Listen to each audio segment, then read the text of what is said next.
Hello বন্ধুরা, কেমন আছো সবাই? আশা করছি সবাই খুব ভালো আছো। আর এই ভিডিওটা কিন্তু অনেক দিন আগের, মানে গত বছর নভেম্বরের 1 তারিখের ভিডিও।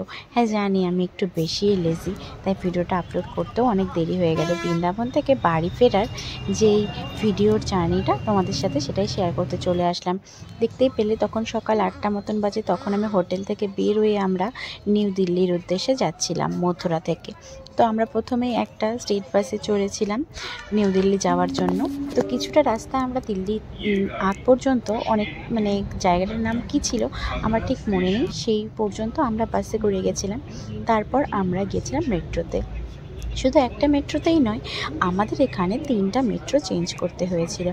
আর কি যে খাটনি গেছিলো সেটা তোমাদের কাউকে বলে বোঝাতে পারবো না। ওখানে অনেক ধরনের মেট্রো, একটা ইয়েলো লাইন, একটা রেড লাইন, মানে প্রচুর মেট্রো আমাদেরকে চেঞ্জ করে অনেক কাঠখড় পুড়িয়ে তারপর আমরা নিউ দিল্লিতে পৌঁছতে পেরেছিলাম। ফাইনালি আমরা এয়ারপোর্টে পৌঁছে গেছি। সেখানে পৌঁছেও আমাদের বোর্ডিং পাস করানোর পর আমরা ফাইনালি এই তো এয়ারপোর্টের ভেতরের দিকে ঢুকছিলাম।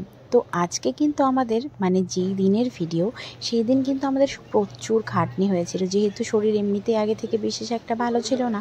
আর এত জার্নি করতে হয়েছিল, আর আমাদের জার্নিটাও ভীষণ প্যাথেটিক ছিল, মানে বলার মতো না, মানে প্রচুর খাটনি করতে হয়েছে। জাস্ট তোমাদের আমি সত্যি কাউকে বলে বোঝাতে পারবো না। লাস্ট অবধি তো আমার কান্না বেরিয়ে যাচ্ছিলো, ভাবছিলাম যে হয়তো আর বাড়ি পৌঁছতে পারবো না। তো দেখো আমরা এক্সেলেটারে করে আমরা আবার কিছু দূর যাচ্ছিলাম। আমাদের এয়ারপোর্টে আমাদের নাম্বার ছিল 64 নাম্বার, হচ্ছে যেখানে আমাদের ওয়েট করতে হবে, ওয়েটিং হলটা। তো আমাদের অনেকটা দূর যেতে হয়েছিল। তারপরে আমরা ওখানে টাইম মতোই পৌঁছে গেছিলাম। আমাদের ফ্লাইটের টাইম ছিল 3:30 নাগাদ। তো আমরা আড়াইটার মতো তখন আমরা পৌঁছে গেছিলাম। আর ভাবো সকাল থেকে সেরকম কিচ্ছু খাওয়া হয়নি। তো এয়ারপোর্টের থেকে আমি একটা বার্গার আর একটা কফি কিনে খেয়েছিলাম। মারাও এই টুকটাক এইসবই খেয়েছিল। তো ওয়েট করছিলাম কখন আমাদের ফ্লাইটের অ্যানাউন্সড হবে আর কখন আমরা হচ্ছে ফ্লাইটে গিয়ে বসবো। তো যাই হোক, এটা কিন্তু আমার প্রথম ফ্লাইট জার্নি নয়। এর আগেও আমি ফ্লাইটে করে মুম্বাই গিয়েছিলাম। সেখানে মুম্বাইতে যে এয়ারপোর্ট, সেখানে নেমেছিলাম বাগডোগরা থেকে। তো মুম্বাই এয়ারপোর্টের থেকে কিন্তু এই দিল্লি এয়ারপোর্টটা কিন্তু অনেকটাই বড়। তো আমার কিন্তু উইন্ডো সিট ছিল, আর পাশেই বসেছিল মা আর বাবা। আর বাবার আর মায়ের এত ঠান্ডা লাগছিল, আসলে ফ্লাইটের এসিটা এতটাই মানে বাড়ানো থাকে যে প্রচণ্ড ঠান্ডা লাগে। এর আগেও যখন আমি ফ্লাইটে চেপেছিলাম তখন আমার বেশ ঠান্ডা লেগে গেছিলো। তারপর ফ্লাইট থেকে নামার পর আমার ভীষণ সর্দি কাশি হয়ে গেছিলো। তো এবার এই জন্যই আগেই এয়ার হোস্টেসকে বলে আমাদের ফ্লাইটের এসির হাওয়াটা একটু কমিয়ে নিয়েছিলাম।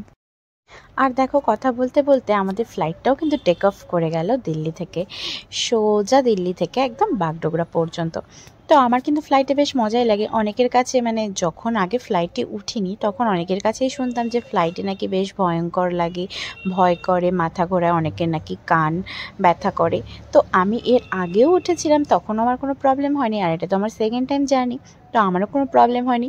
বাবার আর মায়ের তো এটা ফার্স্ট টাইম ছিল, কিন্তু ওদেরও কোনো প্রবলেম হয়নি। আমরা তো বেশ মজাই করেছিলাম, মানে আমার তো খুব ভালো লাগে ফ্লাইটে চড়তে। আর বিশেষ করে এই মেঘেদের রাজ্যে ঘুরে বেড়ানোর যে কী মজা, সেটা তো মানে জাস্ট ফ্লাইটে উঠলেই বোঝা যায়। এত কাছ থেকে মেঘগুলোকে দেখা যায়। দেখো মেঘগুলো জাস্ট কি সুন্দর লাগছে দেখে, মনে হচ্ছে কোনো বাগানে তুলো ছড়িয়ে রাখা হয়েছে, কিন্তু না, ওগুলো কিন্তু মেঘ। দেখতে খুব সুন্দর লাগছিল। তো তোমাদের কেমন লাগে ফ্লাইটে জানিও আমাকে। তো তারপর দেখো অনেকটা টাইম পার হয়ে গেছিলো। আর যেহেতু সকাল থেকে বেরিয়েছিলাম, তো আমি একটু টাইম ঘুমিয়ে পড়েছিলাম।